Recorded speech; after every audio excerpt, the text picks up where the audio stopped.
Hi welcome back to my channel Nisha's recipe. ಇವತ್ತಿನ ವೀಡಿಯೋದಲ್ಲಿ ನಾನು ನಿಮಗೆ ಮಂಗಳೂರಲ್ಲಿ ತುಂಬಾ ಫೇಮಸ್ ಆಗಿರುವಂಥ ಮಂಗಳೂರು ಬನ್ನ ಹೇಗೆ ಮಾಡೋದಂತ ಹೇಳ್ಕೊಡ್ತಾ ಇದ್ದೀನಿ. ತಡ ಮಾಡದೆ ಹೋಗಿ ವಿಡಿಯೋ ನೋಡ್ಕೊಂಡು ಬರೋಣ ಬನ್ನಿ. ಹಾಗೆ ಇನ್ನೂ ನಮ್ಮ ಚಾನಲ್ ಯಾರು ಸಬ್ಸ್ಕ್ರೈಬ್ ಮಾಡ್ಕೊಂಡಿಲ್ಲ ಪ್ಲೀಸ್ ಸಬ್ಸ್ಕ್ರೈಬ್ ಮಾಡ್ಕೊಳ್ಳಿ. ಪಕ್ಕದಲ್ಲಿ ಕಾಣಿಸೋಂಥ ಬೆಲ್ಲೈಕನ್ನ ಕ್ಲಿಕ್ ಮಾಡಿ. ಹಾಗೆ ನಾನು ಹೊಸ ವೀಡಿಯೋ ಬಿಟ್ಟರೆ ನಿಮಗೆ ನೋಟಿಫಿಕೇಷನ್ಸ್ ಎಲ್ಲ ಬರುತ್ತೆ. ಲೈಕ್ ಮಾಡಿ, ಶೇರ್ ಮಾಡಿ, ಕಮೆಂಟ್ ಮಾಡಿ. ತಡ ಮಾಡದೆ ಹೋಗಿ ವಿಡಿಯೋ ನೋಡ್ಕೊಂಡು ಬರೋಣ ಬನ್ನಿ. ನಾನಿಲ್ಲಿ ಚಿಕ್ಕದ 3 ಬಾಳೆಹಣ್ಣು ತೊಗೊಂಡಿದ್ದೀನಿ. ಯಾವ ಬಾಳೆಹಣ್ಣಾದರೂ ಸರಿ, ಪಚ್ಚ ಬಾಳೆಹಣ್ಣು, ಏಲಕ್ಕಿ ಬಾಳೆಹಣ್ಣು ಯಾವುದಾದ್ರೂ ಸರಿ, ಒಟ್ಟಿನಲ್ಲಿ ಬಾಳೆಹಣ್ಣು ಯಾವ ಥರ ಇರಬೇಕಂತ ಹೇಳಿದ್ರೆ ಮೇಲ್ಗಡೆ ಕಪ್ ಸಿಪ್ಪೆಯಲ್ಲಿ ಮೇಲ್ಗಡೆ ಕಪ್ ಕಲೆ ಥರ ಇರುತ್ತಲ್ಲ, ಆ ಥರ ಇದ್ದರೆ ಬಾಳೆಹಣ್ಣು ತುಂಬಾ ಸಾಫ್ಟಾಗಿರುತ್ತೆ. ಈ ರೆಸಿಪಿಗೆ ಬಾಳೆಹಣ್ಣು ತುಂಬಾ ಸಾಫ್ಟಾಗಿರಬೇಕು. ಗಟ್ಟಿಯಾಗಿತ್ತಂದರೆ ಟೇಸ್ಟ್ ಸುಧಾ ಚೆನ್ನಾಗಿರಲ್ಲ, ಆಮೇಲೆ ಅದು ಕರೆಕ್ಟಾಗಿ ಬರೋದು ಇಲ್ಲ ಬನ್ಸ್. ಸೊ ಅದಕ್ಕೋಸ್ಕರ ಈಗ ನಾನು ಚೆಂದ ಸ್ಮ್ಯಾಶ್ ಮಾಡ್ಕೊಳ್ತಾ ಇದ್ದೀನಿ. ಅದಕ್ಕೆ ಈಗ ನಾನು ಒಂದು 3 ಸ್ಪೂನಷ್ಟು ನಾನು ಸಕ್ಕರೆ ಹಾಕ್ಕೊಂಡಿದ್ದೀನಿ. ಸಕ್ಕರೆ ಹಾಕ್ಕೊಂಡು 1 ಕಪ್ಪಷ್ಟು ನಾನು ಮೊಸರು ಹಾಕ್ಕೊಂಡಿದ್ದೀನಿ.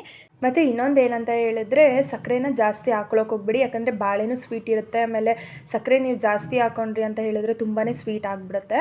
ಸೊ ಅದಕ್ಕೋಸ್ಕರ ಇದಕ್ಕೆ ಸ್ವಲ್ಪ ರುಚಿಗೆ ತಕ್ಕಷ್ಟು ಉಪ್ಪು ಹಾಕ್ಕೊಳ್ಬೋದು, ನೋ ಇಶ್ಯೂಸ್. ಮತ್ತೀಗ ನಾನು ಮೊಸರು ಹಾಕ್ಕೊಂಡು ಚೆಂದ ಮಿಕ್ಸ್ ಮಾಡ್ಕೊಳ್ತಾ ಇದ್ದೀನಿ. ಈಗ ಇದಕ್ಕೆ ನಾನು 2 ಕಪ್ಪಷ್ಟು ಮೈದಾ ಹಿಟ್ಟಿದೆಯಲ್ಲ ಅದನ್ನು ನಾನು ಹಾಕ್ಕೊಳ್ತಾ ಇದ್ದೀನಿ. ಹಾಕ್ಕೊಂಡು ಚೆಂದ ಮಿಕ್ಸ್ ಮಾಡ್ಕೊಳ್ಳಿ. ಮತ್ತು ಇನ್ನೊಂದು ಏನಂತ ಹೇಳಿದ್ರೆ, ಇದು ಗೋಧಿ ಹಿಟ್ಟಲ್ಲಿ ಸಹ ಮಾಡ್ಬೋದು. ಬಟ್ ಏನಂತ ಸ್ವಲ್ಪ ಅಂದರೆ 1 ಕಪ್ಪಷ್ಟು ಮೈದಾ, 1 ಕಪ್ಪಷ್ಟು ಗೋಧಿ ಹಿಟ್ಟು ಹಾಕ್ಕೊಂಡು ಮಾಡ್ಬೋದು. ಪೂರ್ತಿ ನೀವು ಗೋಧಿಲಿ ಮಾಡ್ತೀನಂದ್ರೆ ಚೆನ್ನಾಗಿ ಬರೋಲ್ಲ. ಈಗ ನಾನು ತೋರಿಸ್ತಾ ಇದ್ದೀನಿ ನೋಡಿ, ಅದನ್ನು ಸ್ವಲ್ಪ ನೀವು ಕಲಿಸ್ಕೊಂಡಿದ್ದೀರಲ್ವ, ಅದು ಕೈಗೆ ಅಂಟೋ ಥರ ಇರಬೇಕು. ತುಂಬಾ ಚಪಾತಿ ನಾವು ಕಲಿಸ್ಕೊಳ್ತೀವಲ್ಲ ಆ ಥರ ಕಲಿಸ್ಕೊಳಕ್ಕೆ ಹೋಗ್ಬಿಡಿ, ಸ್ವಲ್ಪ ಕೈಗೆ ಅಂಟಬೇಕು. ಆ ಥರ ಅಂಟಿದೆ ಅಂದರೆ ಚೆನ್ನಾಗಿರುತ್ತೆ ಅಂತ ಅರ್ಥ. ಈಗ ನಾನು ಸ್ವಲ್ಪ ಎಣ್ಣೆ ಹಾಕ್ಕೊಂಡು ಇದನ್ನು ನಾನು ಒಂದು 8 ಗಂಟೆಯಿಂದ ಒಂದು 10 ಗಂಟೆಗಳ ಕಾಲ ನೆನೆಯೋಕ್ಕೆ ನಾನು ಬಿಡ್ತಾಯಿದ್ದೀನಿ. ಇದು ನೆಂದಷ್ಟು ಬನ್ಸು ತುಂಬ ಉಬ್ಬಿ ಬರುತ್ತೆ, ಚೆನ್ನಾಗಿ ಬರುತ್ತೆ. ಈಗ ನೀವು ಈಗಲೇ ಮಾಡಿ ಈಗಲೇ ಹಾಕ್ಕೊಳ್ತೀವಂದ್ರೆ ಚೆನ್ನಾಗಿ ಬರೋದು ಇಲ್ಲ. ನಾನು ತೋರಿಸ್ತಾ ಇದ್ದೀನಿ ನೋಡಿ, ಈ ಥರ ಆಗಿದೆ. 8 ಗಂಟೆಗಳ ಕಾಲ ಆದಮೇಲೆ ನಾನು ತೋರಿಸ್ತಾ ಇರೋದನ್ನ. ಈಗ ನಾನು ಅದರಲ್ಲಿ ಉಂಡೆಗಳು ತೊಗೊಳ್ತಾ ಇದ್ದೀನಿ. ಈಗ ನಾನು ತೋರಿಸ್ತೀನಿ ನೋಡಿ, ಅಷ್ಟಪ್ಪ ತೊಗೊಳ್ಬೋದು. ನಿಮಗೆ ಪೂರಿ ಸೈಜಲ್ಲಿ ಬೇಕಂದರೆ ಸ್ವಲ್ಪ ಪೂರಿಗೆ ನೀವು ಎಷ್ಟು ತೊಗೊಳ್ತೀರಾ ಉಂಡೆ, ಅದಕ್ಕಿಂತ ಒಂದು ಸ್ವಲ್ಪ ಜಾಸ್ತಿ ತೊಗೊಳ್ಬೇಕು. ಈಗ ನಾನು ತೋರಿಸ್ತಾ ಇದ್ದೀನಿ ನೋಡಿ, ಆ ಥರ.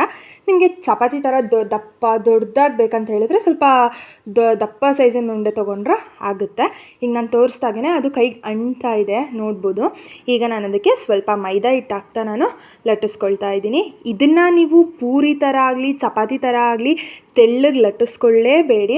ಆ ಥರ ಲಟ್ಟಿಸ್ಕೊಂಡ್ರೆ ಬನ್ಸು ಉಬ್ಬಿ ಬರೋದೇ ಇಲ್ಲ. ಈ ಥರ ನಾನು ತೋರಿಸ್ತೀನಿ ನೋಡಿ, ಮಂದ ಇದ್ದಷ್ಟು ಒಳ್ಳೆಯದು. ತುಂಬಾ ಮಂದ ಇರಲಿ, ಚೆನ್ನಾಗಿರುತ್ತೆ ಆವಾಗ. ಈಗ ನಾನು ಮಿಕ್ಕಿದೆಲ್ಲ ಏನಿತ್ತಲ್ವ ಅದನ್ನೆಲ್ಲನೂ ನಾನು ಸೇಮ್ ಇದೇ ಥರ ನಾನು ಲಟ್ಟಿಸ್ಕೊಳ್ತಾ ಇದ್ದೀನಿ.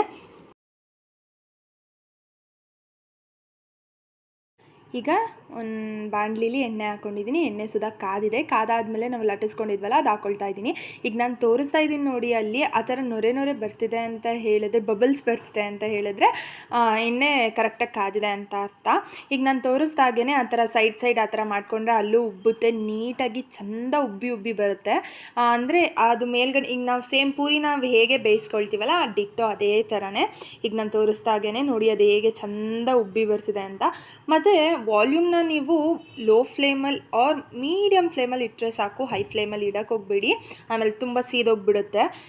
ಎರಡೂ ಸೈಡುವೆ ಬ್ರೌನಿಷ್ ಬರೋವರೆಗೂ ನೀಟಾಗಿ ಚೆಂದ ಬೇಯಿಸ್ಕೊಳ್ಳಿ.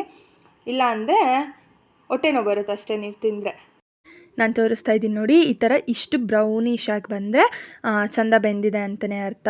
ನೋಡಿ ಎಷ್ಟು ಚೆಂದ ಉಬ್ಬಿ ಬಂದಿದೆ ಅಲ್ವಾ. ಇದೇ ಥರ ಸೇಮ್ ಪ್ರೋಸೆಸ್ ಮಿಕ್ಕಿದೆಲ್ಲ ಇಟ್ಟಿರುತ್ತಲ್ವ ಅದೇ ಥರ ಡಿಟ್ಟೋ ಮಾಡ್ಕೊಳ್ಳಿ. ಸೇಮ್ ಮಂದ ಒತ್ತಿ ಈಗ ಎಣ್ಣೆಲಿ ಬಿಟ್ಟರೆ ಆ ಥರನೇ ಉಬ್ಬಿ ಬರುತ್ತೆ. ತೀರಾ ತೆಳ್ಳಗೆ ಒತ್ಕೊಳ್ಳೋಕೆ ಹೋಗಬೇಡಿ. ಈಗ ನಾನು ತೋರಿಸ್ತಾ ಇದ್ದೀನಿ ನೋಡಿ, ಆ ಥರ ನಾನು ಇದನ್ನು ಸುಮ್ಮನೆ ಒಂದು ಟ್ರಯಲ್ಗೋಸ್ಕರ ಮಾಡಿರೋದಷ್ಟೇ. ತೆಳ್ಳಗೆ ಒತ್ಕೊಂಡಿದ್ದೀನಿ ನೋಡಿ, ಈ ಥರ ಉಬ್ಬದೇ ಇಲ್ಲ. ಆಮೇಲೆ ಈಗ ನಾನು ತೋರಿಸ್ದಾಗೇ ಮಂಗಳೂರು ಬನ್ಸ್ ರೆಡಿಯಾಗಿದೆ. ಸಕ್ಕತ್ತಾಗಿರುತ್ತೆ. ನೀವು ಮನೇಲಿ ಒನ್ಸ್ ಟ್ರೈ ಮಾಡಿ, ತುಂಬಾ ಚೆನ್ನಾಗಿರುತ್ತೆ. ಮಕ್ಳಿಗಾದರೂ ಸರಿ ದೊಡ್ಡವ್ರಿಗಾದರೂ ಸರಿ ಈ ಥರ ಒನ್ಸ್ ಮನೇಲಿ ಮಾಡ್ಕೊಳ್ಳಿ. ಆ್ಯಂಡ್ ನಮ್ಮ ಚಾನಲ್ ನಿಮಗೆ ಇಷ್ಟ ಆಗ್ತಿದೆ ಅಂತ ಹೇಳಿದ್ರೆ ಪಕ್ಕದಲ್ಲಿ ಕಾಣಿಸೋಂಥ ಸಬ್ಸ್ಕ್ರೈಬ್ ಬಟನ್ನ ಕ್ಲಿಕ್ ಮಾಡಿ, ಹಾಗೆ ಬೆಲ್ಲೈಕನ್ನ ಕ್ಲಿಕ್ ಮಾಡಿ, ಲೈಕ್ ಮಾಡಿ, ಶೇರ್ ಮಾಡಿ, ಕಮೆಂಟ್ ಮಾಡಿ. ಮುಂದಿನ ವೀಡಿಯೋದಲ್ಲಿ ನಿಮ್ಮ ಜೊತೆ ಸಿಗ್ತೀನಿ ಅಂತ ಹೇಳ್ತಾ ಬಾಯ್ ಬಾಯ್, ಲಾಟ್ಸ್ ಆಫ್ ಲವ್.